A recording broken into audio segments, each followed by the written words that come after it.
Through the 6 and 6:15 turns. Turns are taking no time anymore. There's nothing to do. 12th Corps has positioned itself along the southern flank of Cemetery Hill. Artillery is beginning to shift over. The horse artillery are moving over to support 2nd Corps. I'm going to attach the regular artillery to 2nd Corps as well. All the volunteers are attached to 5th Corps.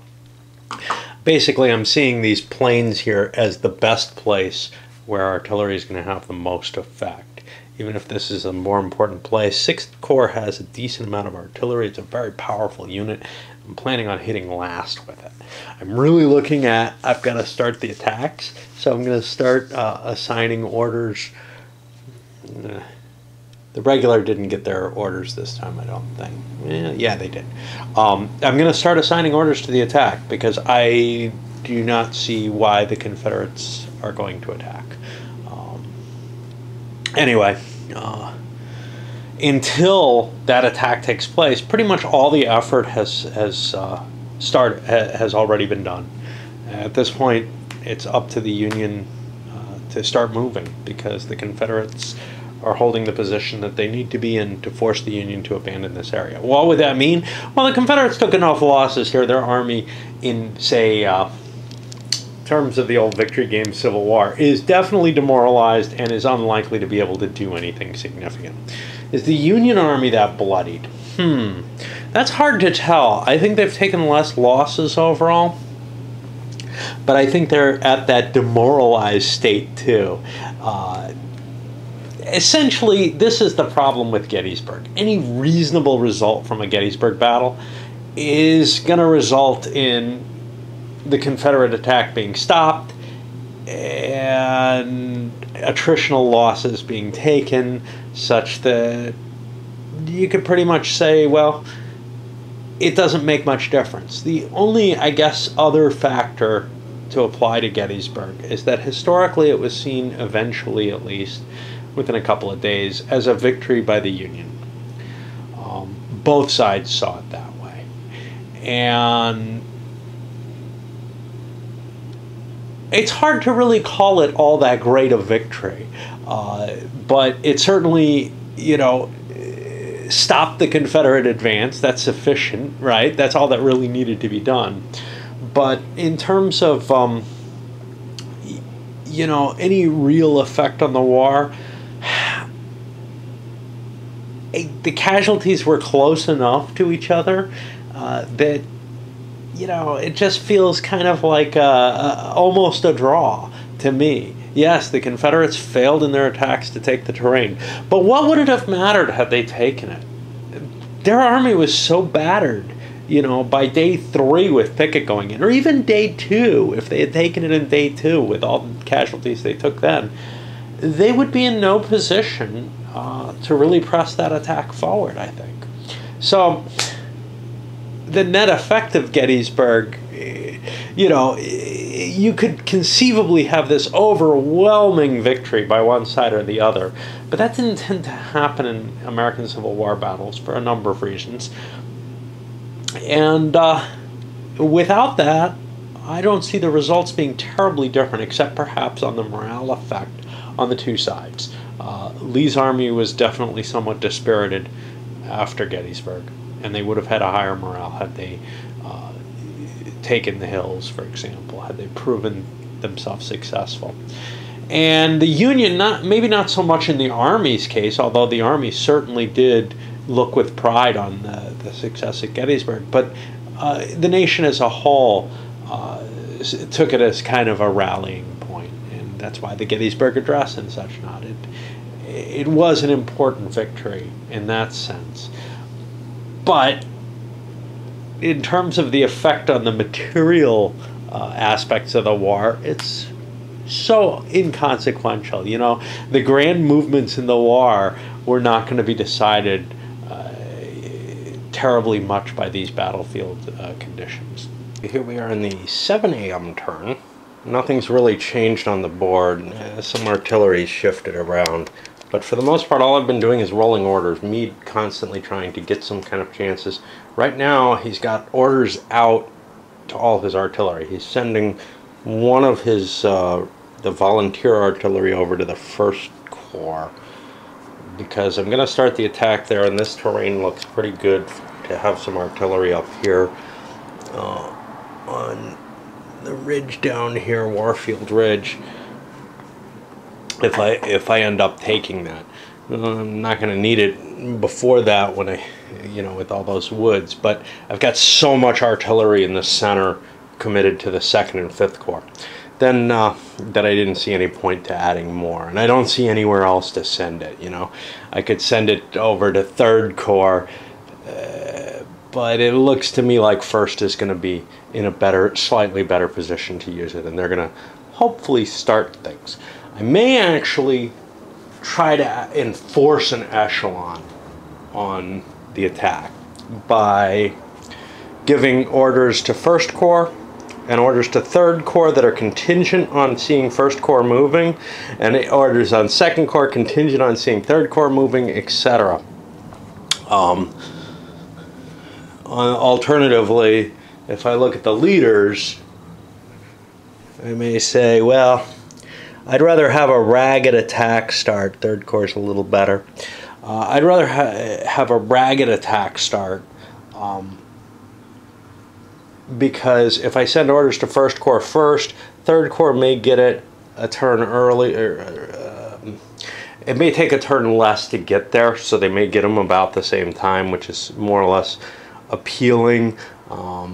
And likewise, 2nd Corps, probably one of those two is going to get things a turn early. The problem with 2nd Corps is they have a very competent commander in Hancock, so I kind of like to at least trigger him on 3rd Corps. I think he's more likely to be able to get his orders. We'll see. But anyway, I've got some additional forces coming on too, not much, but through this very busy little gap here between Woods Hill and the river, 5th and 6th Corps each have a regiment coming in. This is busy because the whole Confederate 2nd Corps marched through here, and the 6th Corps and the 5th Corps for the Union marched through here, and the 12th for that matter. So we're seeing the Union sort of supply line to their organization really, really weakened. This is their only line for it. They've got to push further down. They've got to take Taneytown to really feel like they're in contact with their army. Of course, the Confederate army is completely out of contact at this point. They've been completely cut off from their artillery supply. Can they trace? Yeah, I mean, they could send cannons wandering around. But, so here's the problem. There's no real orders for being able to patrol a road or something like that to prevent something. And patrolling a road isn't sufficient. The attacker can kind of avoid, or the moving player can kind of avoid enemy troops, at least by my undertaking of the rules. I really want to start adding more and more of those kind of rules that I added to CWB, or orders types that I added to CWB, because, and they show up in CWB in the scenarios where, you've got units that are spread out with an interdiction type order.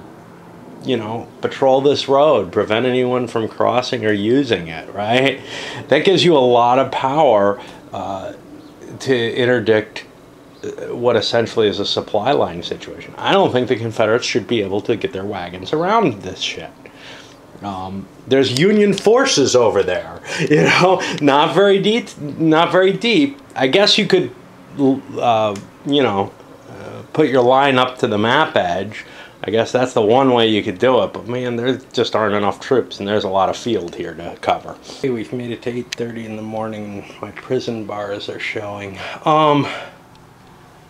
First, Pickett is coming in along here. Now he's got a tough job, because he's got to kind of slip around the Union line and get back up to the 1st Corps. I think he can do that within his orders. He can't come too close to the Union forces, and they're not, I mean, if he does, he's going to have to either stop or deploy and fight his way through. But with luck, the Union 1st Corps will have moved forward a little bit and we'll be able to slip around. It might be better if we hit them from behind, but that's something that'll require an initiative roll at the very least, to change to an attack order to regain position. Picking himself's not a terrible leader, though. He should be able to make that eventually if need be. But he would rather avoid if he can. He doesn't have any specific route he has to follow. There would be no way for him to. Historically, Longstreet's up here. Pretty easy route. He's got to find his way through, given the circumstances. And obviously the orders can't mimic what's needed. For the Union, you got some more troops coming in. There's some 12th Corps. I know you can't see it unless I cover it because of the sunlight. But Meade's managed to get orders off to the 1st, 2nd, and 3rd Corps by this point. And I am doing this fully in echelon. The 1st Corps is going first. 3rd Corps is going to wait for the 1st Corps to start rolling for orders, mainly because the orders would arrive at the same time. And 3rd Corps, I think, has a slightly better leader. I don't know. I believe so. I believe they have a 2-point leader. So I figure he's got a chance of doing it. 2nd Corps definitely has a better leader in Hancock, so I'm waiting on 3rd Corps for that.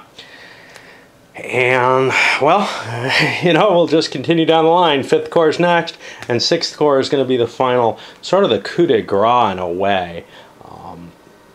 I'm not sure what's happening with the later ones. I haven't decided on what their orders are going to look like, but 1st Corps' orders are to march through the wheat field area, actually south of the wheat field, hit the big round top, come down here, and then patrol Taneytown Road, make sure it's clear. I'm going to wait and perhaps use the Cav to actually patrol the road, because I think that's going to be a problem. Is the possibility of the Confederates retaking some segment of that road. I've got, I can't defend the whole length of the damn road the way things have swung around. In the historical, you can't either. The Longstreet move to swing around, or supposedly Longstreet move, Dean doesn't believe that it is what he intended, to swing around and position himself from the south, well, that kind of guarantees the Confederates a tie, if the Union doesn't go on the offensive and keep going on the offensive, and it becomes a really weird situation because any interdiction of the road is a problem. So what do? You have to defend the whole damn road? That's impossible. So yeah, I'm beginning to see some real flaws with that part of the victory conditions. I don't mind the Cemetery Hill ones. Anyway, 3rd Corps, I think, is going to swing further north. Their aim is more Little Round Top. And from thence, I think they're turning up and hitting up to McAllister Hill, where they're going to park over in this region where the 6th Corps is currently. And then 2nd Corps' orders are to march, kind of swing this way, and roll up, march down Taneytown as far as about here. I'm really hoping that this combination more or less clears the road and routes the Confederate Army. We're going to see, though, the Union Army may not have the capability to maintain an attack.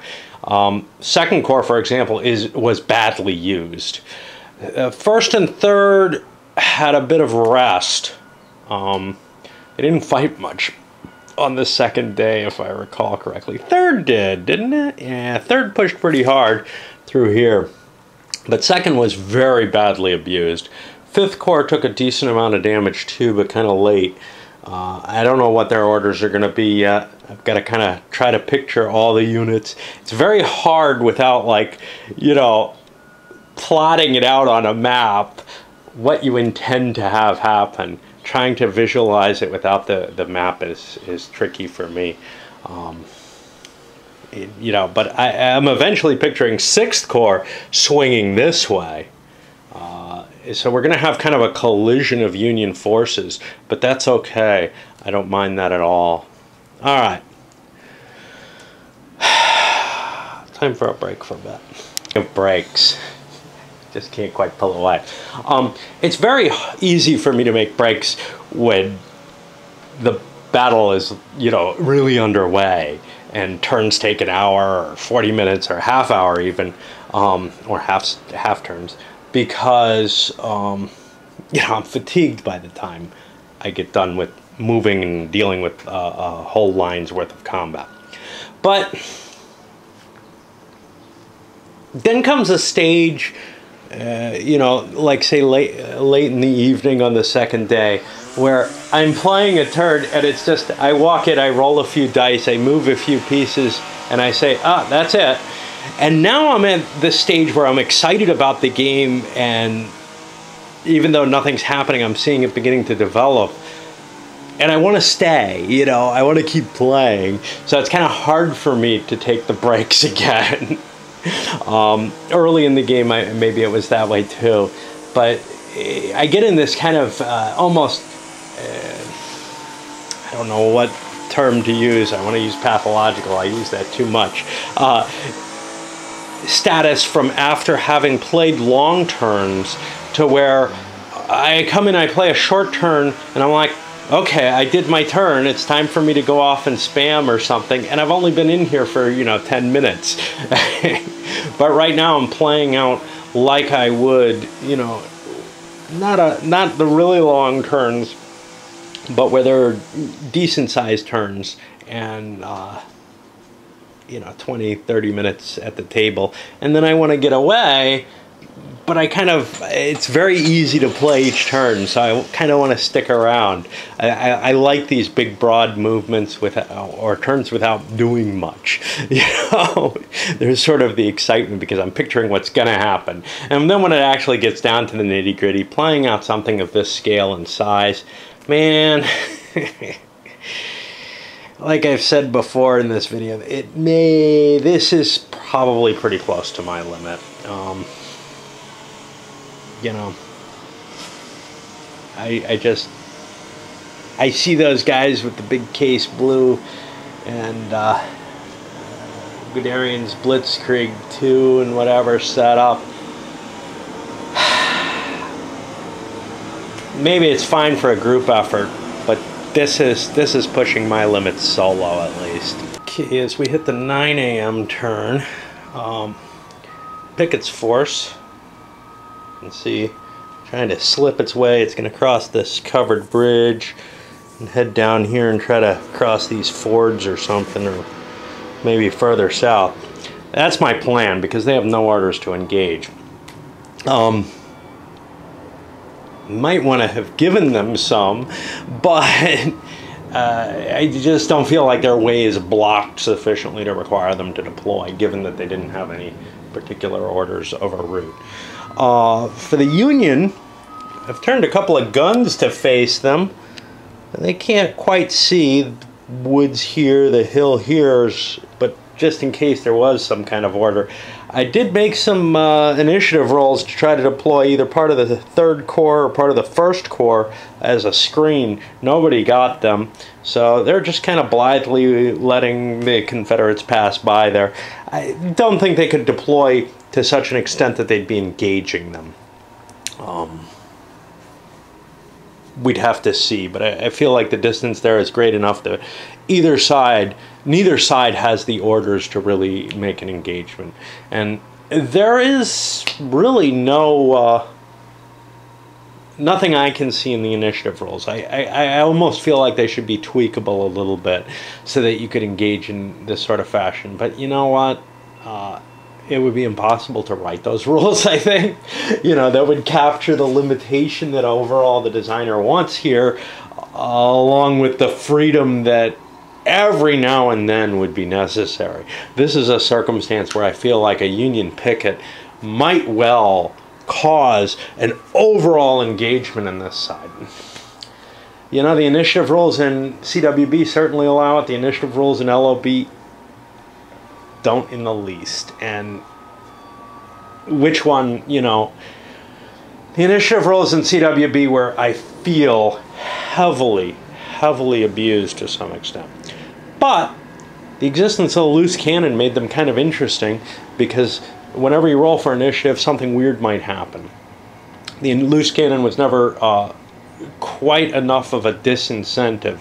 It didn't make stupid orders happen, like launching an attack in the wrong direction or something. It just allowed a single turn's move, which I always felt was... there were cases where troops engaged that the overall commander would not have even wanted to have happen. And I don't know. You know, there's just no way of formalizing in the rules everything that can break down in command in a system that could work appropriately. You could come close. It would require something, you know, to the degree of, say, Rollmaster, the role-playing games tables for activities where, you know, just essentially, I think it could be done with a very complex system. That you'd roll for initiative, but then you'd have maybe aggressiveness ratings. So like aggressiveness would be a modifier to an attack initiative, or maybe to a pull out of an attack initiative. You could make a very complex command game.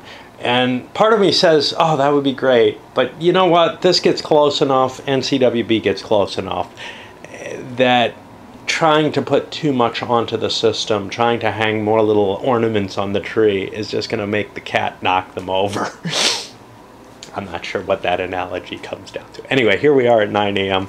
Union, no new orders, I think. I think 5th Corps got its orders. 5th Corps got its orders, and it's essentially going to punch straight down and then over and try to clear Taneytown Road. It's going to take a defensive position along Taneytown Road, and this is completely out of LOB's line.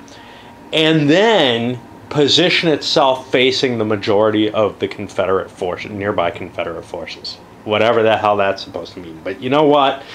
That is a sensible order in my mind. And this is the kind of thing I feel like LOB is stricter about its orders than in the writing of its orders than in the writing of the rules about orders than CWB is. I think in both cases Dean had a certain intention that these would be geographical almost entirely. But I'm beginning to break free of that and say, the hell with it. I want to be able to write orders the way I want to write them.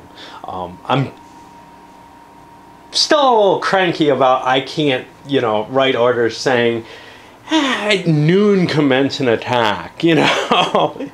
I could see a timed attack like that having penalties to success of launching it at the right time, etc. I can see with the foot dragging rules in CWB working well, but I just do not believe that, given the prevalence of timepieces, orders did not sometimes include some degree of time of day. You know, I don't know. I'm no great historian and have not studied the source materials of the written orders of the era, but it astounds me. You know, it's kind of to the extent that, like, looking that medievals didn't use physical maps in general. They could not understand them in general. Certainly some people did, but you know, that two-dimensional representation, that was almost a secret of the time that, you know, some navigators, etc., understood, but largely trying to represent that way is just alien to the mindset. The same way if using time as a distinguishing factor. But, you know, people had appointments then. That's clear. So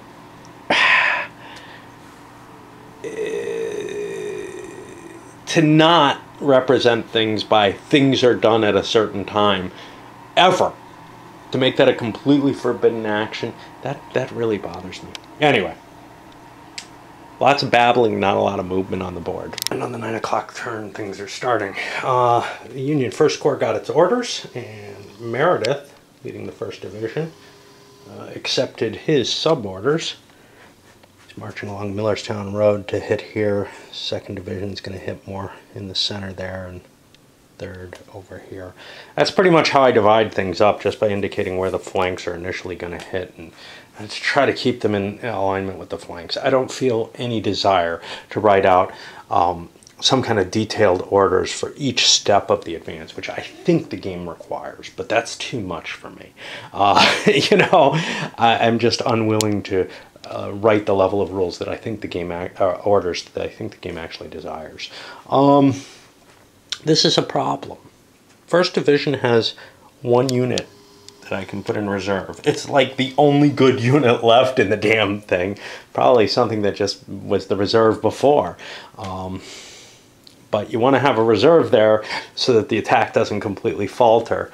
Of course, if the attack fails because there's no troops left to fight, you gotta commit your reserve. But there's very little room here along the route that I'm planning to actually attack safely. There's a little bit of space right in here, a little gap here, but otherwise the woods, those units are mainly wrecked or very close to it. They're going to have a hard time closing. And they're going to have a hard time since 1st Corps has been ordered to go through some of the roughest terrain in the game, ever advancing. This is bad planning on my part. Anyhow, we got Pickett kind of slipping around behind them, which is just weird to me. The kind of thing, again, that I feel like initiative was designed to prevent from happening. I keep forgetting to move this guy. I think I'll do it this turn. To mention, the last of the orders have been written. 6th Corps got its orders. Oh boy, did I make a mess out of those. In broad, attack as far as Bushman House, which is down here. Then it's supposed to swing down and cover the extent of Taneytown Road. Clear all the space there. Then turn, swing up through what looks like heading for Bushman's Hill and the Round Tops, if there's any forces here, and then just continue moving on until it hits Seminary Ridge. How much it spreads out, how much it takes it as an attack or move order, depends on the presence of Confederate forces here. Largely, this is a move to the Seminary with the right to deploy as needed. Again, the restrictive nature of the rules in LOB, at least my reading of them, says this is so out of there. But COB, I would have had a lot more flexibility to get away with something like this. In fact, I would have written pursuit orders, which I did not do in any case here yet. And at the 9:15 turn, 1st Division starts to hit. And a little bit of fire exchange, not much, 1 unit thrown back. But here we're seeing something that always disturbed me in CWB and was the reason why I made what I called supporting orders, which again I felt maybe I shouldn't be allowed to do here. Supporting orders were a big factor in my problems. So, for example, I would have given, this is how I would have done things. Everybody rolls their orders at the same time. Say I issue all the orders at midnight. And 2nd Corps or 3rd Corps here would have orders to support the flank of the 1st Corps' advance. It doesn't matter if 3rd Corps gets their orders before 1st Corps gets them. They've got orders to provide supporting attacks from the flank. And that allowed me a tremendous amount of leeway where I could basically get fully coordinated attacks. And here's why I did it. For the very reason that we've got 1st Division here just marching out on its own. Now, am I saying that never happened? No. There are times when, as a commander, you're perfectly happy doing that. But there are also a significant number of times when coordinated attacks happened in American Civil War era, and Pickett's Charge is a good example. It's almost impossible with the CWB orders system, as I interpret it was meant, the intention behind it is. I don't know if I have it right when I'm playing CWB, but this feels damn wrong. I feel completely like, you know, 90% of my attacks are going to be these disorganized messes. One division moves in, another division moves in, you know, whatever. It's all dependent on the quality of the commanders. No one is going to wait. You're never going to have one unit waiting for the other unit to move before, and then move in line with them. So the way the orders are aligned here, even though Third Corps has orders to activate after First Corps, they just checked their orders this turn. They didn't get them. And certainly then none of the underlying forces get them. But, you know, whatever units come forward and attack, it's just going to be this mishmash, this completely ragged assault. However, I do feel that the opposing side of things, which is what I've settled on as being the better answer, is too powerful. For example, at Austerlitz, by using that coordinated style of, hey, you'll be on the flank supporting any attacks by this unit. Whatever orders I give that unit, the other unit's going to follow. Well, by doing that, I've kind of created a mega unit that all cooperates together perfectly, and it never fails like this. I don't see an easy answer within, you know, without significantly changing the way orders work in the game. You know, the idea, though, of these sporadic, ragged attacks in piecemeal function just doesn't appeal to me at all. This being the norm doesn't match the Civil War for me, or honestly most eras, except really disorganized forces attacking each other. It, on the other hand, completely being able to organize the way that I've learned to do using the order systems for CWB, NBS, also seems too powerful. It feels like I've come across a means of defeating the potential of an attack ever fragmenting if I use those rules. Now, this is the first time I've not used my modifications to my understanding of how CWB is intended to do, in part because I feel like LOB is a different beast. I wanted to approach it straight up. This is how I first approached CWB, and there is a reason I switched to my other style of orders. I wanted to make sure that, you know, I don't get these problems in LOB, but I feel like they're still inherent in the system.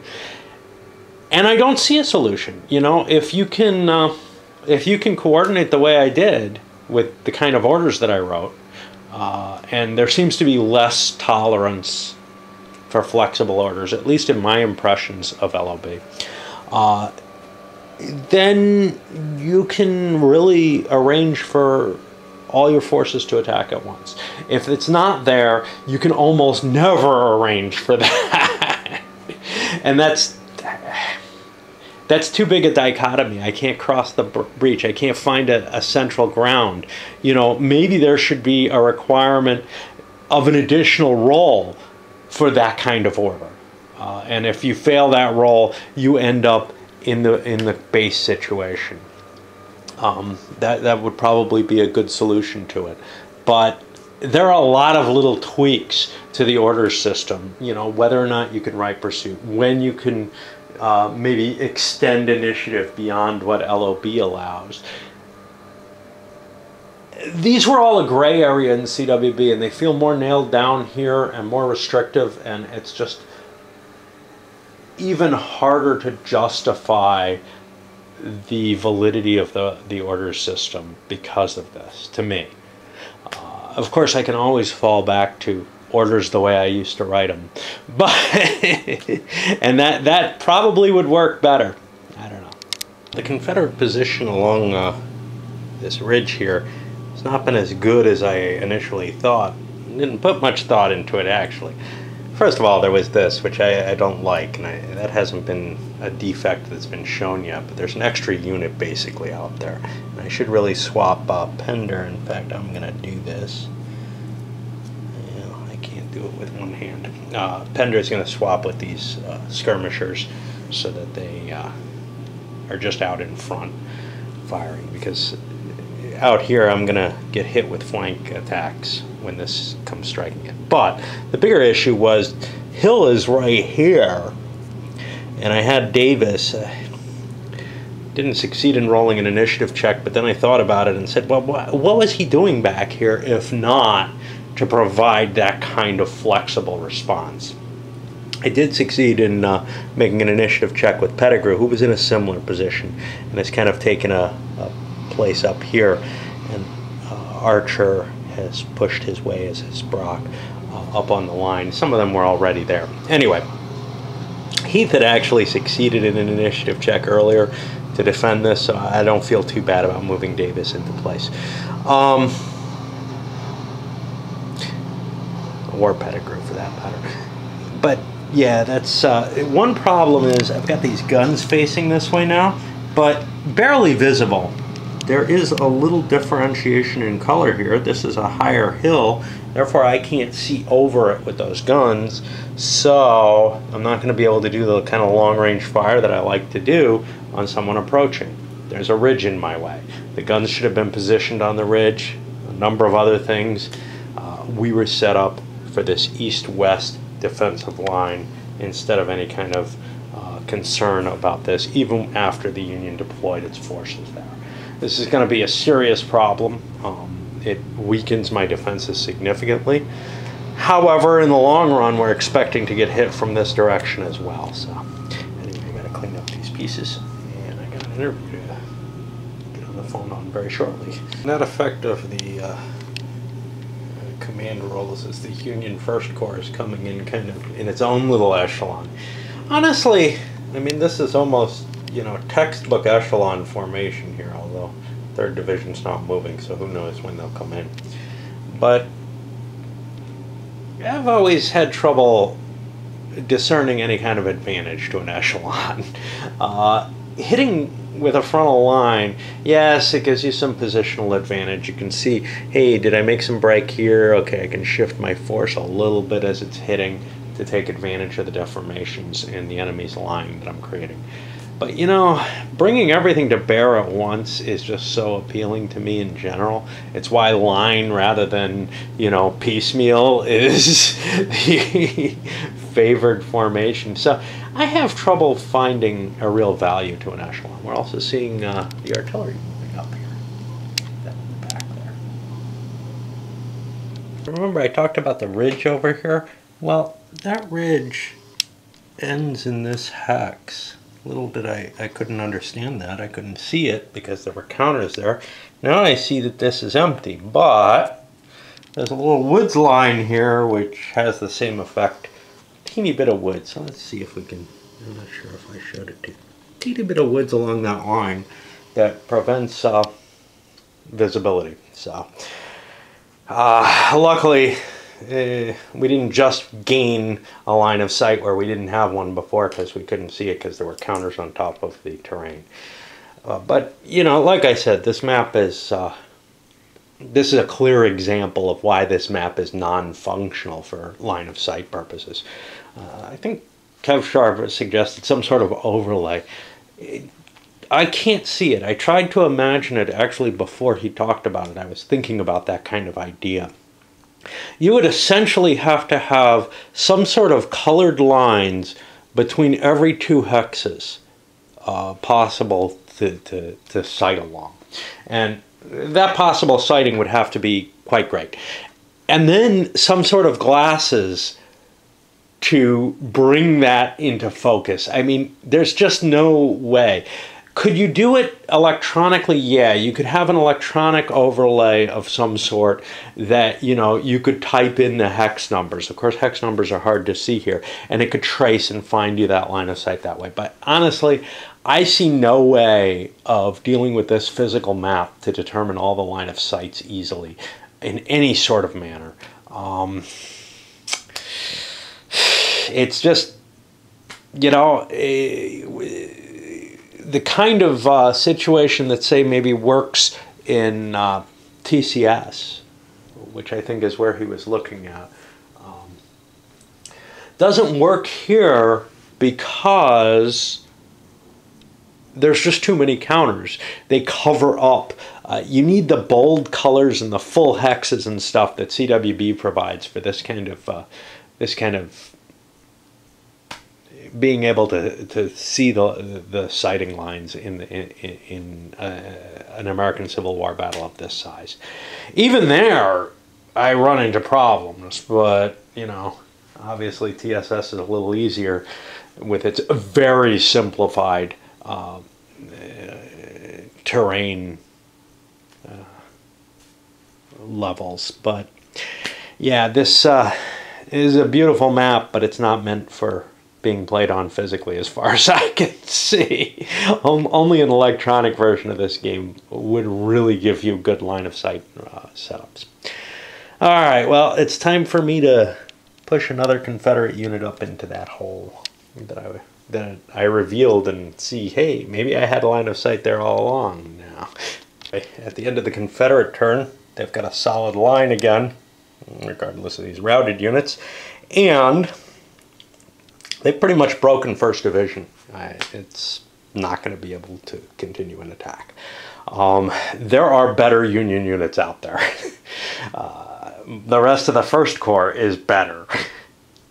But that 1st Division took a beating on the first day, and it just has not recovered since then. The movement, the combat it did up on Seminary Ridge didn't hurt, but it's not an attack-capable unit. And that's one of the problems, is a lot of the units I'm going to be throwing in don't really have... they're not going to be in condition to carry out a full-scale attack. So I think what we're going to end up with is the Confederates probably holding their line, and this is going to end up as a draw, even though Confederate was definitely a weaker force. We might even see the Confederates surge forward. They've got some good units. Pickett. And really, 2nd Corps is in pretty good shape. Unfortunately, 2nd Corps is facing the healthiest of the Union Corps. Well, 12th Corps is still pretty healthy. They haven't seen any fighting either. We'll see if they get committed on the attack. At the very worst, they're sitting on the important ground that the Confederates would need to win the game. So I don't see them being able to knock the Union off Cemetery Hill easily. Not cutting through that crap, but Longstreet has some good forces under Pickett at least. The reinforcement chart is at last almost empty. Just these few units for this hour, and that's it. You probably won't even see Confederate artillery being able to make it back anymore. With this position for the Confederates, they're out of supply basically. So it should be kind of interesting to see their guns running out of ammo and not able to do anything. They've got a significant amount of ammo back in reserves. This decision to go south hurt them though. They got what, 20, 31, 35, 42 shots. That means, you know, 10 of their average size batteries. Most of their batteries are size 4, as opposed to the Union, most of theirs are size 6. Grape shot, lots more of that. They have a ton of grape. The Union does not. The Union's almost out of grape. They're down in the 50s there, whereas they're around 140 for their shell. The Union's not going to have a problem, though. They have, you know, access to all their supply wagons. They may find over here, especially, I think 3rd Corps doesn't have a wagon, 1st Corps certainly doesn't. They may find those units which are relying on the reserve, and the reserve has not been moved, it's still over here. They're going to have a hard time. They're going to have to actually trace, you know, move their wagons back around Cemetery Hill in order to reload. Of course, that doesn't actually get moved on the map. Unlike the Confederate movement, where you see the wagons riding out and then coming back, that doesn't happen here. What happens here is actually you go to the headquarters, and then you add the number of turns it'll take to get to the wagon, I think, and then back. like you do it all in your head and just record them as off map so that you're not watching the wagons streaming back and forth. I kind of like watching things streaming back and forth. Among other things, they clutter up the roads, which could be important if you're doing any other big movements. I don't know which way, you know. I understand the desire to simplify things and to take that kind of logistical stuff out of the game, but you know, it's always been kind of something I liked watching in Terrible Swift Sword, and I think I'd like to watch it here, where you have to go back to the army train and pick up your supplies. Well, here there's a lot more supplies available in the core for the artillery, and you don't have to worry about the infantry at all. So it's a different different view of the thing, but I feel like it's one, given the nature of this game and the fact that there's broad movements on the roads and that they're a big deal. I think actually keeping track of the artillery, if you've got a massive artillery trying to reload or resupply, that should be a factor. Babbling too much. This part of the game is going to be exciting, and I don't know, when did I stop? Well, my last video stopped back here, so we're gaining a lot of time. I can't feel too bad. Most of it I wasn't doing anything in, but nah.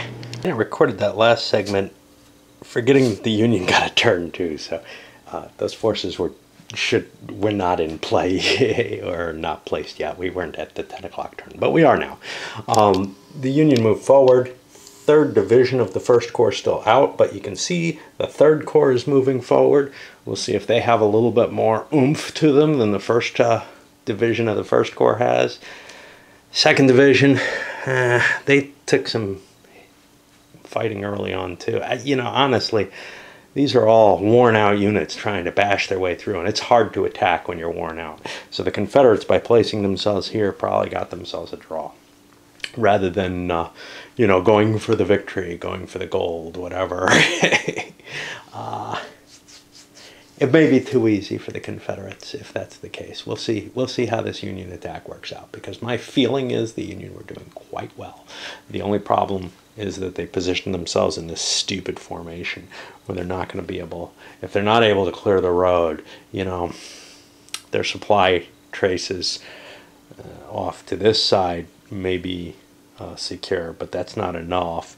They also need the Tarrytown Road in place, and it's too big an army maybe to supply off just the Baltimore Pike here. So we'll see. What is this? 10 o'clock turn ended, 10:15 going in. Couple of things for the Confederates. First of all, they did some repulsing of the Union forces, but we got a new unit of Smith's brigade coming on here with the last Confederate reinforcement, I believe. And of course Longstreet, Pickett still moving towards Longstreet. Now, First Corps is fine in the sense that they have reserves, so they're able to keep marching. But Third Corps had a problem. They have no reserves that they can have. Their divisions are too big. Too many brigades in each division to qualify. What about, yeah. I think this one goes out to 3 divisions as well, so I may have trouble, or 3 brigades as well, so I may have trouble moving the 3rd Division continuously, but it's refusing to move at all. I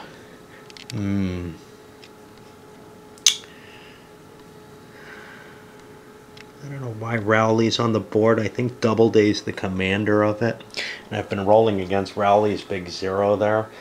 Remember there was this swap because of Newton. I'm going to take Rowley off the board because he's confusing things. I don't know what to do with him. I'll put him over here with Biddle. What the fuck's Biddle doing there? Did we have an injury? Biddle should be on the board, not. Yeah, I got confused as to who was in command of what. And this thing should not be still in column either. Alright. Well, Doubleday had a little bit too much to drink last night. So he's having trouble getting moving. Okay. And I don't know who the hell, like Rowley, should he be replacing someone? Should he be in charge instead of Bill? I got no idea. I'm leaving that all alone at this point. Okay. So, 3rd Corps had some problems because of lack of reserve, and their 2nd Division is not moving forward. It's got the cowardly legs to mark that their attack ineffective now. And this is what happens when you start piling shit against on the attack. A lot of units are unable to go forward through the woods, unwilling, whatever. Although we did get some successes. Although this guy is kind of problematic. He's facing butt to butt with this Confederate unit there, flank to flank. That Confederate unit is in an exposed location now. It shouldn't be that far forward. He tried to fix that corner and didn't completely get it fixed. You want smoother lines in these games because the flanks get exposed otherwise. Okay, so what else? 2nd Corps started moving. 2 of the 3 divisions. The 1st Division, which is supposed to take the left flank, is not active yet. I had it kind of in a reserve position, but I'm planning on doing that echelon type formation where there'll be some overlap, and we'll see how if that plays out to any good effect. I doubt that it will. So anyway, that unit will be able to be, I don't know, probably coming online at about the same time 5th Corps does, because 5th Corps is going to get to start rolling. So these sort of ragged attacks, which are the nature of this rule set, if you play it the way I'm interpreting it this time, which I think I never will again, and I think it's how it's intended, are moving forward. So I guess that's our position there, and we'll see. You know, the Confederate line is not exactly holding steady here. As you can see, we keep knocking units back. We've got a couple of routed units we can't fix, a couple of these guys. There are some holes in the line, but largely it's been doing okay. Black's detachment here, there's a hole here, hole there. Largely it's enough to prevent this weak 1st Corps from punching its way through. At any point I could decide, you know, my units in the 1st Corps are useless and I'm going to throw my reserves in. I got 2 reserve units. This one especially, with a big 9 strength points, it was the only unit that I had that I could use as a reserve for the 1-1, the 7th Indiana. It may have come in late or something. So that, you know, could actually swing a single round at least of combat. But then once I commit that, I'm in the position I was in over here with 3rd Corps, is that at any point, my whole attack could halt on that flank, and that would kind of suck. That's about as big a success as I can hope for. We fired on some units here. Now this was where Hill was located. He was under the big unit. I kind of was bummed that I hit Davis's one like intact unit, but the advantage was by hitting it I actually managed to rout it away, a disordered result. I got to decide if that's far enough away. Remember, I'm going to be skedaddling now, so you know, drop Hill another space back. So everybody's going to be coming out in column. My hope is, I think I'm going to throw them back here. My hope is that Hood can cover for him and prevent Hill's Corps from basically just falling apart back there. Because if Hood's not able to cover, the Union could just come sweeping through and crush their way through here. So that's a major blow that the Union just got, just because Hill was in a stupid-ass location. There's our final position at the end of the Union turn after they had their recovery. It really kind of bashed in. Hill's force is going to have trouble getting out of there, but I think they've got enough room they can get out, but then they're going to be at least some units in this central area here. They're going to be in column and just get hosed. This is a rout. It really is. I don't care what they say about it not being a route. When you skedaddle, it is. Especially, you're just going to get caught in column and hit. You're not going to be able to run anywhere near back to your wherever your headquarters throws back. You only have so many movement points, as many as your opponent has. You move a little faster than that, they can't fire after moving more than 3 hexes. But, well, 3 movement points, except for skirmishers who might be able to catch up to you. But they're still going to get some shots at the trailing elements of this. There's no question of that in my mind. Here it is, 10:30, and we see Hill attempting to flee most of his disorganized units, the ones that have Shakens on them now. Were kind of far away. They'd gotten blown back. But some of them were right near the front. They had only fallen back a hex or two. And they kind of caught, as far as they could travel, was by actually using road movement, so they kind of spread out more. But they're just meat. There's unable to get a lot of units through Hood yet. I went looking for that 2-point movement cost that I seem to remember. I mentioned this to somebody in a post on YouTube. I seem to remember there was a 2-point extra movement point cost for moving through your own units. Artillery have no effect on movement, this, that, and the other. I couldn't find it in the rolls, but I've still been playing with it. It seems to make sense that it would be difficult to interpenetrate and to align with other units. I just don't, and I'm positive I saw it. I just could not find it again. These rules, maybe it's just that I'm not familiar with them, but they don't feel as comfortable as, certainly not as the CWB ones, but that makes sense because I'm comfortable with them, learned them long ago.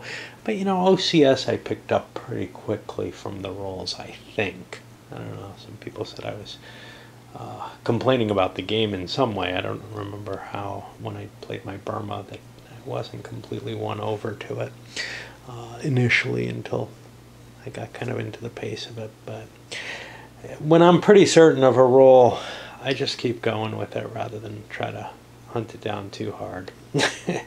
But I did spend a good 20 minutes looking for it, and I couldn't find it at all, so I don't know.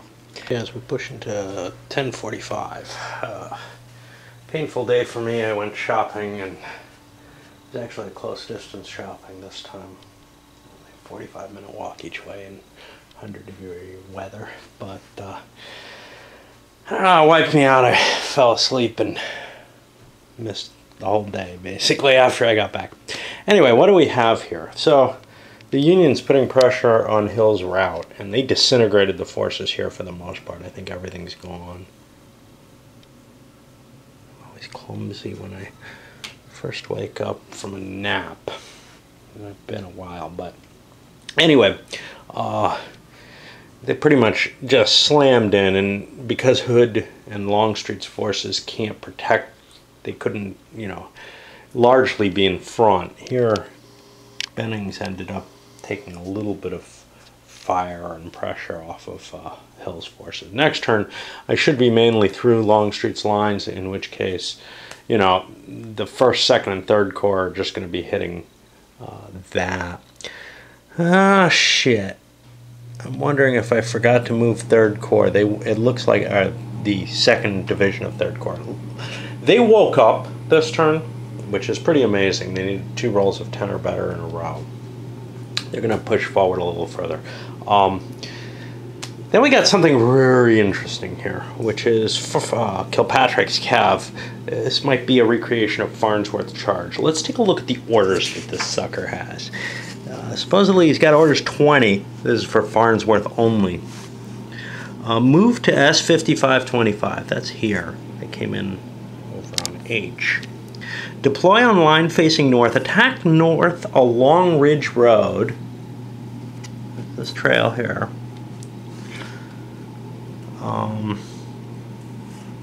Past Bushman's Hill. These orders are kind of random.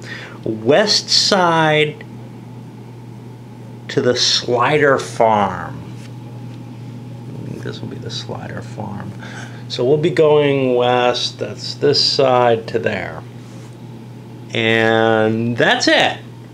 which means if the Confederates happen to blunder into that attack, that's great. This is craziness.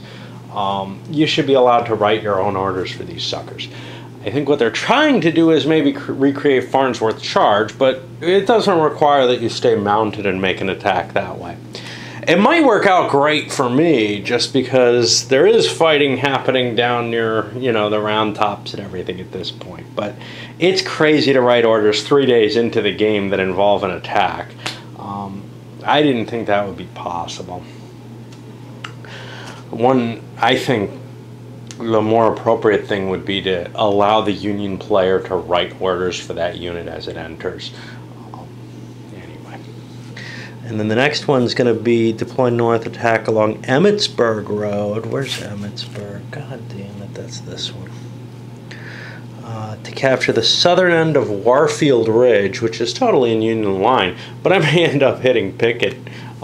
Unlikely, because these suckers are coming in next turn. Confederates are going to be pushing across. Emmitsburg Road's a long way. I'll be deploying and probably harassing Pickett. But this is what's goofy about purely, not just about pre-plotted orders 3 days in advance of the battle, which may or may not have an effect, but about orders that are purely terrain-based. Do you really want to give Cav orders like, go take this terrain? Or does it make more sense to give them a little bit of initiative in pursuing a unit or something? Anyway, I'm going to follow the orders that are written, but I think they're kind of goofy. There's no way you can predict 3 days, you know, at the beginning of the battle, what that Cav might or might not be hitting. It could come out that way this game, but this is silly. Things have heated up enough that I'm playing very slowly now, as well as my fatigue from shopping. But 10:45 a.m. Hill mainly has gotten out of danger zone, but he's still at risk in the sense that he's in skedaddle mode until he can recover from that, and that requires an initiative roll. His entire corps is just going to remain in column. And that means I can skedaddle again if it looks like the Union's coming close. We got Pickett streaming his way up to potential danger from the Union Cav there. Going to hit possibly Confederate columns.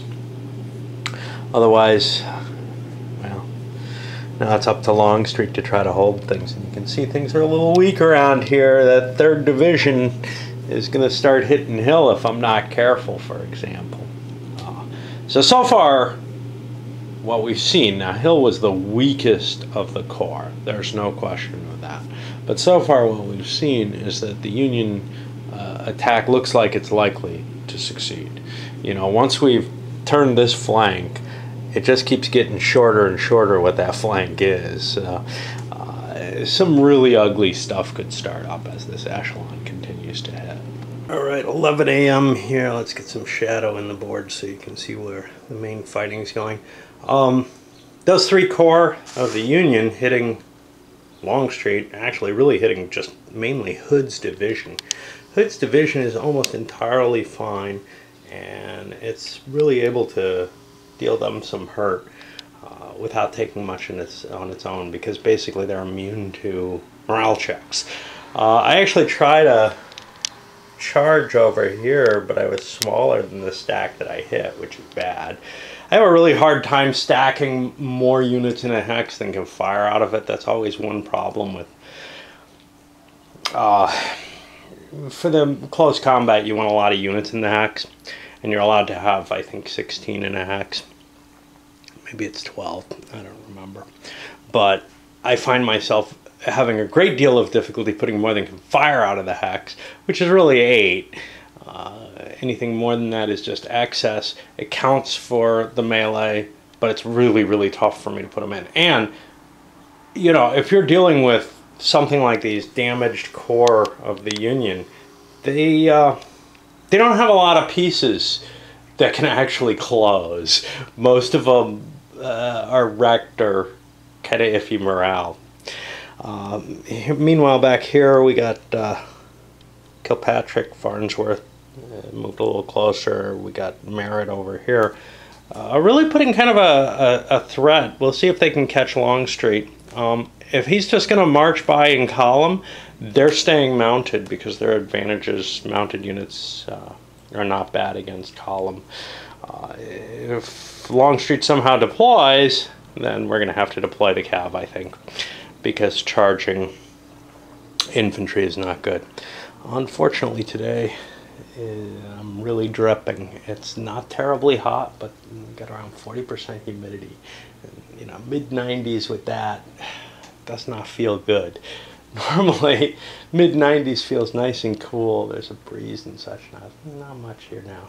Just this oppressive yuck.